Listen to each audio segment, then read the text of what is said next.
and you're watching Alpha Women, our new series to host such exemplary women leaders who have been scripting the growth story for themselves and their own and their organization with zeal, dedication, and unswerving commitment. So, the Alpha Women joining me today is Ms. Pallavi Katiyar. Pallavi Katiyar is the Chief Information and Technology Officer at Cyient. She is an alumnus of IIT Roorkee and IIM Lucknow and has also completed executive programs from Yale University. At Cyient, Pallavi is spearheading its digital transformation journey and driving the implementation of cutting-edge technologies. A very warm welcome to you, Pallavi. Thank you so much for joining me. Thank you, Kalpana, and thank you to the entire CXO team. So, Pallavi, how did you get into the technology sector? And did you always know that working in technology was what you wanted to do? So I would say it was I would say it's got to do with the generation that I belong to.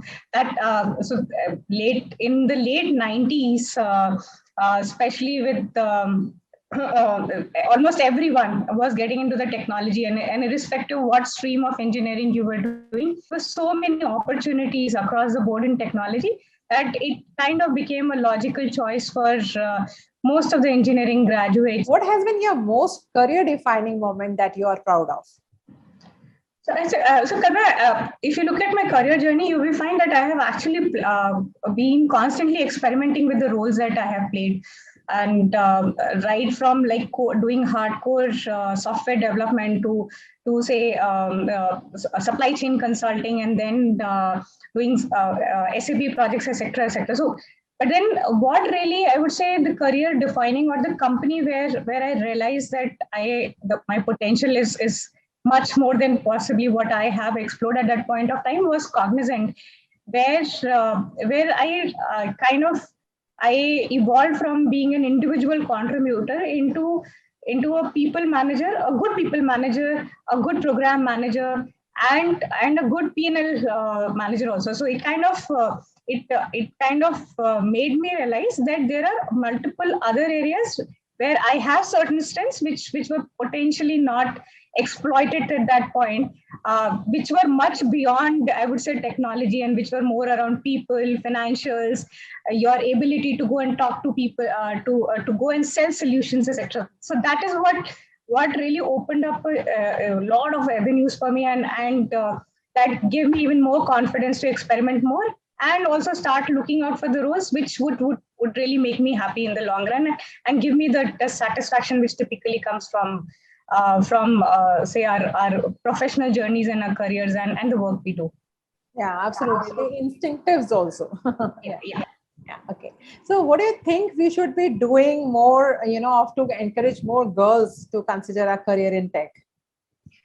So I see, if you look at it, the number of girls who are getting into tech, we are seeing a phenomenal increase in the number of women or girls who are engineering the technology sector, mostly via the engineering route. But there are a lot of other avenues also now available, where even if you're not an engineer, but with the right trainings, etc., you can easily you can get into the technology sector. But where I feel that we need to focus a little more is a very early careers, or early, I would say, the younger generation, because they are very technology savvy. And only thing is that sometimes their energies are getting focused on the wrong technologies, but they have so much of potential, and they can make such a huge difference in terms of looking at things in the way they experiment, and they quickly pick up technology. So that is where I feel that training, if we can start training the girls a little earlier on technology, rather than waiting for engineering or for corporates to give that training, we might start seeing different kind of innovations and solutions, which is going to kind of really revolutionize the industry per se. So that's where I feel that we really need to start thinking differently. Yeah, absolutely. I mean, the energy has to be channelized. The instincts has to be channelized in a positive manner, and absolutely agree with you that girls are far ahead in picking up, in grabbing things, and then actually boys. So as early we actually guide them in the right direction, it will be good. Completely agree with you. So, what is the biggest deterrent, in your opinion, to women succeeding in the workplace? I would say it's the women themselves. It's the mindset, right? That feeling that they are they should start kind of constantly telling themselves that they are second to none. And if anybody is and I know there is so much of media coverage around women not getting their dues and creating opportunities for women. So I personally feel that there has been a phenomenal transformation in this space. There are a lot of opportunities which are there for women, and that the earlier, yes, there was a little bit of I would say differentiation which used to happen between, say, a male candidate versus a female candidate, but a lot of those things are becoming a thing of the past. So in terms of we are now all the corporates are providing equal opportunity, and I am seeing increasingly, I'm seeing that this is just because you're a woman, that's the least of a consideration or a botheration for a company, unless until the role is such where it will be difficult for women to kind of do justice for, because women also have some other commitments. Also, yes, there might be certain roles which might not be the right fit, but it is because of the responsibility of the role rather than just anything else. So that's what I feel is in terms of what I'm trying to say is that in terms of opportunities, there are a hell lot of opportunities which are now available.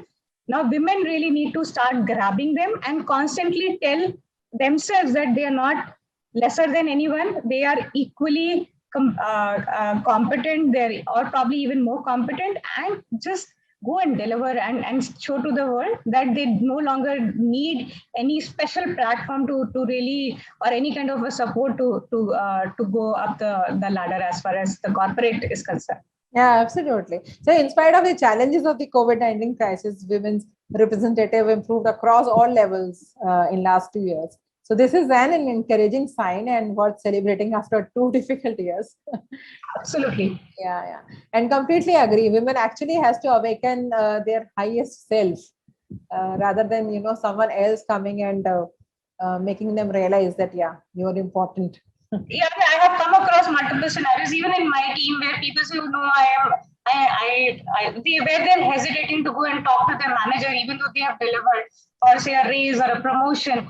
I don't see that kind of hesitation in their male counterparts. So I feel that somewhere it's the psychology or the way somewhere this has got been constantly told to some of these women that they are hesitating so much, but in terms of their performance, they are doing much better than their male counterparts. So they have to themselves get over that hesitation and kind of go and start fighting for their rights, I would say. Yeah. So in context to same, like, what are your suggestions to women in technology to escalate themselves into leadership roles inside their organizations?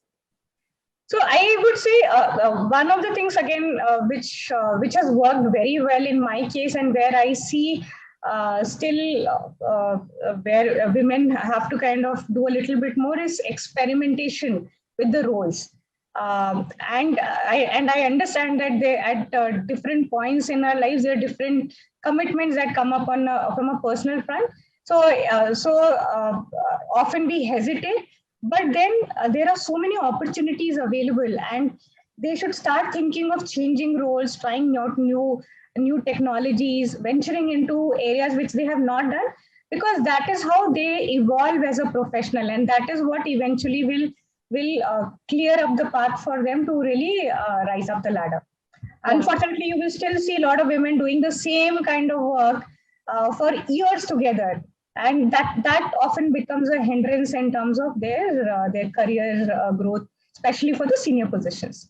Yeah, but the fact is that women, when it comes to, they are actually hesitant in taking up leadership roles just because of small matter of facts, is that they are hesitant to travel. I mean, it could be family pressures that actually hold them back in taking those kind of roles.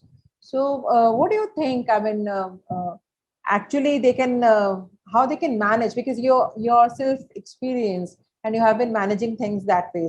So what are your suggestions, like how they can actually create a balance, find balance between their work, wherein, absolutely when it comes all about taking up such challenging roles. So how they can actually manage a balance or strike a balance between their family and the work requirements?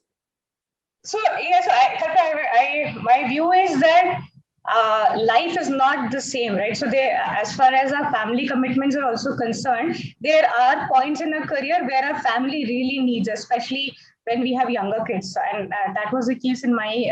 I also have gone through a similar. So you have to. That's why I'm saying that experimentation of roles and identifying what is right for you at that point of time is important. So there have been points where I did decide to take up probably a less challenging role because that time my family was my priority. But then you kind of those situations change, and once your kids start growing up, they become more independent. They obviously you can take a little more risk and take up a different role. So that is one thing where you will have to identify what is the right time for you to do the switch between different roles. And it might again happen that maybe for whatever reasons your parents, even though your kids are grown up, but maybe your parents now need you, for which because of which you might not be able to travel. So, but you will have to figure out that what is that time when you are ready to take up a more demanding role versus possibly a role which doesn't is not as demanding, or probably which comes with which is able to cater to your constraints. Yeah. That is one. Yeah. And you're able to justify. Yeah. You have to be justified. And second thing is, I was definitely fortunate. I had a very, very supportive family. And especially, I'll give credit to my in-laws. Because my lot of roles which I have taken over the years, they required extensive travel. And they have been my pillar of support. Whenever I was traveling, they did come over to take care of my daughter, etc. Yes, I know that while not everyone is as lucky as what I was, but I also feel that somewhere it is somewhere family support is very, very critical for a woman to kind of pursue what she wants. And you need to have that discussion with your life partner, and or who in terms of when he is able to support your career aspirations, or where we will need to balance it out a little bit. So that discussion, and it's not a one-time discussion, it's like literally a discussion every time you're looking for a change in role or a change in company, or there is a change in your personal situation. Yeah, so it's all about keeping your communication channels on and open. And I think you are blessed that you had a great family. You are having a good family, supportive family that this actually helping you out, moving up the ladder. I know that I was really, really fortunate on that front. Not every woman has that luxury which I had. And a supportive family that I had. But I also feel that that increasingly, I have seen that men also are especially men are very, very supportive of their spouses, especially when they want to follow their aspirations as far as career is concerned. So I also feel there's a remarkable change in a cultural shift which I am seeing in the society in terms of not only corporates encouraging women, but even the family is becoming more supportive, especially spouses becoming more supportive and becoming more proud of successful partners. Yeah. So the stats also shows that now there is a gender equality, which is going on a rise. So absolutely, the time is changing. Time is changing. Yeah, we definitely it is definitely changing in the cities. I won't say it is changing across India. We still have a lot of work to be done as far as the villages and the smaller cities are concerned.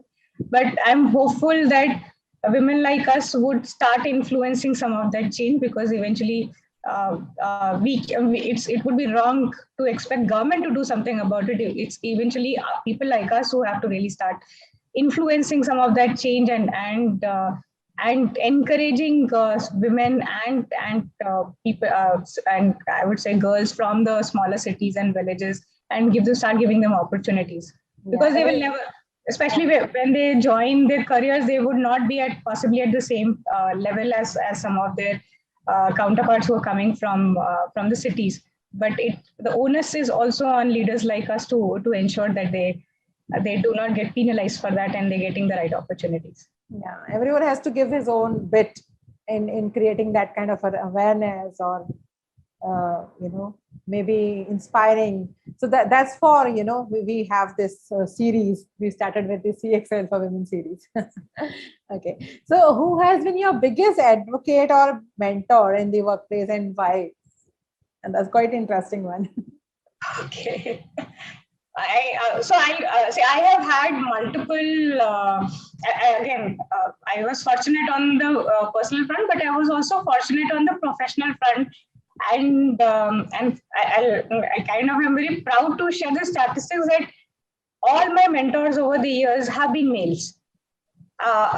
Fortunately or unfortunately, none of them were female. So I eventually, as I said, you have to understand your value. You should be willing to give in your best, and then the world is going to come together to support you. And that's exactly what happened in my case, where I never gave an opportunity to any of our managers to complain or to say that Pallavi is lesser than anyone. I did try my best to deliver or over deliver on all those commitments, and interestingly, all my managers, my mentors, they supported me in this journey throughout. So it will be wrong for me to give credit to one person, because there were multiple mentors over the years, and each one of them have kind of chiseled me a little further in terms of my management capabilities, my leadership capabilities, and from each one of them, I've learned more and more. That was quite a tricky answer. That's the reality. I sometimes I do struggle when people say I have had one mentor, because every person has certain strengths and certain unique, I would say, competencies, and it's important that you as an individual learn from that, and also learn from what you should not be doing, because none of us is perfect. So you have to also see what is, if there is some certain thing about certain person which you don't feel is right, then you should also make it a point not to do that or not to repeat it. So yeah, so it's all about learning and unlearning. All about learning. Yeah, and nobody is perfect, and what works for me might not necessarily work for you, and what is balanced for me might not be balanced for you. But it's that self-realization is very, very important as you go through this journey of what you want to do in life, and where you want to see yourself. Yeah. So let's talk about your interest areas and hobbies outside your professional life. So I love painting. So I paint, and the other thing is gardening. So these are two interests which keep me busy whenever I'm not working. I am doing one of these two, apart from whatever other domestic responsibilities I might have at that point of time. In general, I am a person who is, I would say, a little bit of, I do get a little restless if I'm not doing something. So these two hobbies give me a kind of keep me really busy and give me that creative outlet, which kind of is something which at least I have, where I really want to do something which is more creative, which is where I'm giving shape to something, and that kind of giving shape to something both in office and at home, and I think all these three things together, my work and my hobbies and my home, you will see a little bit of creativity in everything that I do. Okay, so what is the message you want to convey to the aspiring women leaders and women in technology before we wrap this up? I would say just have confidence in yourself, give in your best, and the world is yours. That's really nicely articulated. So that's been my mantra, and it has worked well for me, and I have come across multiple other successful women leaders who I feel who have also kind of had a very similar experience as myself. So it's very I know it's not that my journey was all hunky dory. It's not that I did not face any challenges, but it's kind of, you should stop playing a victim, saying that, oh, because I am a woman, or because of this I'm not able to do this, or because of that. I think it's very important that we stop playing a victim and just take the challenge up, and try and resolve it. It's not necessary that 100% of the time you will resolve it or you will be able to successfully close it, but at least that attempt is very, very important, because in that whole process you will learn and people will appreciate you for what you are trying to do. Resonates with you, Pallavi. And thank you so much, Pallavi, for joining us today in CXOL for Women. And I'm sure seeing inspiring women like you in leadership roles would encourage more women to pursue tech-related careers. With this, signing off, Kalpana Singhal, and you can watch our past episodes at www.cxotv.news. Thank you, Kalpana. Thank you to your team as well. For more updates from CXO TV, please like and subscribe to our channel.